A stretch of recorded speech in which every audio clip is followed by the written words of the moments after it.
recombinant bovine growth hormone in your milk, making 8-year-old girls go into puberty when they should be going into puberty at 12 or 13. Silicone in chicken McNuggets and hundreds of other processed foods. Aspartame, that is the feces of genetically engineered bacteria that has incredible health problems that have been proven. Think for yourself. It goes on and on. ABC News, this goes back 4 years ago. Viral meat spray, advancing food safety. They spray a live virus on the meat to supposedly kill the bacteria. This is a live vaccine they spray on most of the meat you're consuming that you're buying from the store. It gets even worse. The petroleum distillates, or toxic waste that's left over from petroleum refineries that refine oil into gasoline, they take these tens of millions of pounds of toxic waste that's left over, the fluoride, the mercury, the lead, and they dump it on crops as supposed fertilizer. And what do crops like tomatoes and corn and potatoes do? They pull in all of those toxins out of the ground. In fact, scientists for many years have used plants to actually detoxify areas that have been contaminated. And those plants are pulling all of this up, and then you are eating it.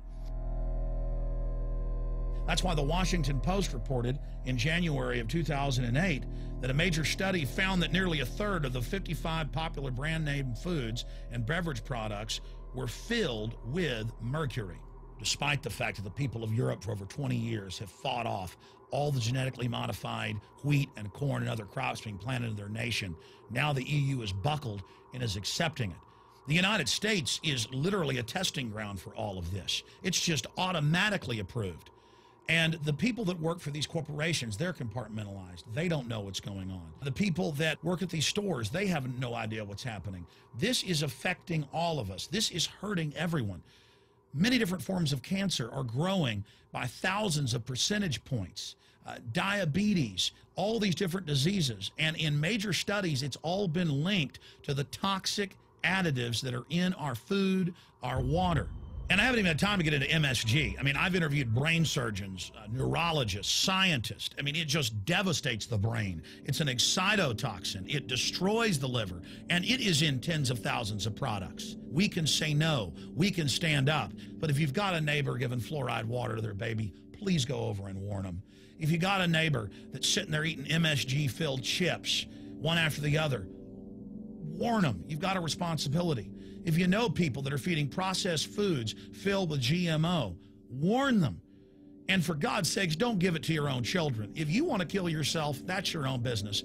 But don't hurt your children. Don't do this, ladies and gentlemen. In closing, I want to talk about some positive things. Just 15 years ago or so, you couldn't find organic food anywhere on store shelves. And now, about half of what you see is organic. Just a few years ago, all the milk had the growth hormone in it. Now it's hard to find milk that has the growth hormone in it because the consumers have spoken and said no. A few years ago, you couldn't find toothpaste that didn't have sodium fluoride in it. Now Tom's of Maine is starting to take over the aisle space and displace the other mainline toothpaste makers, where it says on the back, if you swallow this, call poison control immediately. Even Colgate is now putting out fluoride-free toothpaste. People are demanding that they not be poisoned, and they're finding out about what's going on. And so industry is starting to respond and at least give people who want a choice an option to not be forcibly medicated through the food and the water. You know cigarettes are bad for you. But just 20 years ago, the cigarette makers were getting up before Congress and saying it was a conspiracy theory that it was killing people. And then later it came out in their internal documents, they knew it was deadly. Ladies and gentlemen, I've seen the studies. Much of what they're putting in our food and water is far worse than even cigarettes, as bad as they are, one of the biggest killers in this country. This is a covert, soft kill operation. We'll put a lot of links beneath this video so you can check out the facts for yourself. And I'm just begging you to do your own research and find out that one of the most dangerous places in the world is your grocery store and the tap water in your house.